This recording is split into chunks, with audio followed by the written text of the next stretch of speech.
Dito kasi sa probinsya, kapag tamad ka ay wala ka talagang mapapala. Pero kapag nagsusumikap ka lang ay maaari ka makatipid sa pang-araw-araw na mga gastusin. Ngayong araw po pala mga kasaka ay patatalisin ko muna yung aking punyal para gamitin ko po ito sa pangunguha ng panggatong. Sasamahan ko pala ngayon yung aking ina sa pangunguha ng mga kahoy na mga tuyo-tuyo na sanga para panggatong. Galing po pala ako nito sa aking trabaho, bali duty rest day sa Sunday. Nag-in po ako nito ng 12 noon tapos nag-out din ako ng madaling araw sa Monday. 12 early in the morning tapos pag uwi ko sa aking boarding house ay natulog ako agad tapos ngayon ay umuwi naman ako dito sa aming probinsya para mangunguha ng mga panggatong kasi wala na pong magamit si mama na para pangsaing. Dito kasi sa probinsya mga boss, ang gamit po namin dito para pangsaing is yung kahoy para makatipid-tipid naman sa mga gastusin. Dito kasi sa probinsya mga boss, pag nagsisikap ka lang ay medyo hindi gaano kalaki yung gastusin mo pang araw-araw. Pagsisikap lang talaga ang puhunan dito sa probinsya. Pagkadating ko dito sa aming bahay ay wala na si mama kaya agad-agad akong pumunta doon sa pagkukunan namin ng mga kahoy. Ingat lang po tayo dito mga boss kasi sobrang dulas at napakarurok po yung aming daanan dito kasi parang umuulan po dito kahapon. Kadalasan po kasi kapag Sunday ay umuwi po ako dito sa aming probinsya o nagre-rest po ako para makabanding ko po yung aking mga magulang kasi puro na po sila mga matatanda at nangangailangan na ng pag-aruga at sabay na rin po sa paghatid ng mga pang-araw-araw nilang kakailanganin. Ganon talaga kapag matatanda na po yung ating mga magulang. Kailangan na nila ng pag-aaruga sa mga anak. Buti na lang sa awa ng Panginoon ay malalakas pa po yung aking ina at ayaw niyang mag-stay sa bahay palagi. Gusto niyang maggalaw-galaw tulad ng mga gawaing pang probinsya. Kaya ngayon mga kasaka ay nakikita na po kami ng aking ina at dito sa area ng aking uncle. Dito po kasi kami kukuha ng mga panggatong kasi marami po dito mga sanga ng kahoy na mga tuyo na at yun ang kukunin namin. Dito kasi sa probinsya kapag tamad ka ay wala ka talagang mapapala. Pero kapag nagsusumikap ka lang ay maaari ka makatipid sa pang-araw-araw na mga gastusin. Pagkadating namin dito sa area kung saan dito kami kukuha ng mga panggatong ay agad-agad na kaming nagtrabaho. Kanya-kanya na po kami ni mama sa pangunguha ng mga panggatong. Madali lang po kasi kunin kasi nasa gilid lang po ng sakahan ng aking tiyuhin o angkol. Nagmamadali na po kasi kami dito sa pangunguha kasi baka maabutan pa kami ng ulan. Kasi kadalasan tanghaling tapat dito sa amin ay umuulan na. Kaya pagkatapos namin kumuha ay agad-agad ko na itong inilagay sa sako na dala-dala ko para madali lang po itong dalhin doon sa aming bahay. Pagkatapos ko itong nailagay sa sako ay pinasan ko na agad patungo doon sa malapit sa aking motor kasi isakay ko po ito sa aking motor patungo doon sa amin. Kasi galing dito sa aming kinukunan ng panggatong ay malayo-layo pa po yung aming bahay at kailangan pang isakay sa aking motor para hindi ako mahirapan. Pero galing dito sa aking kinukunan ay kailangan ko pa itong pasanin kasi hindi po makapasok yung aking motor dito kasi mahirap po yung daan.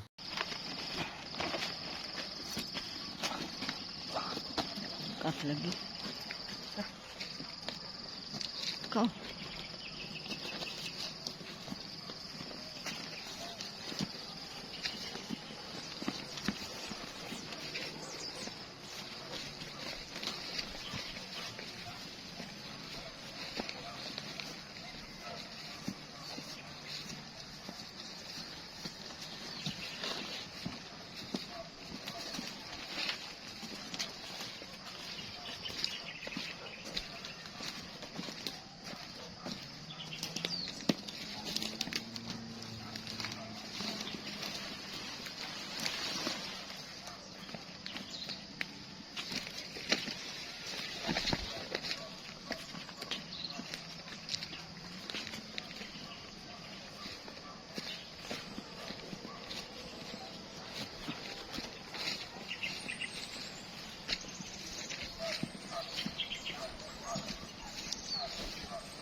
sa bato.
Dangog dan.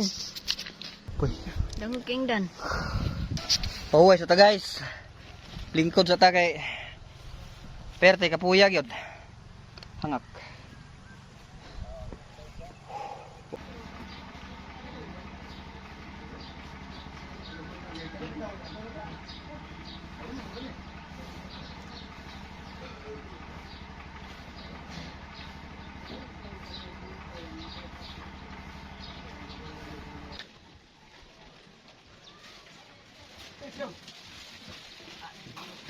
Pato ka sa along. Tabungan ulit ang bata.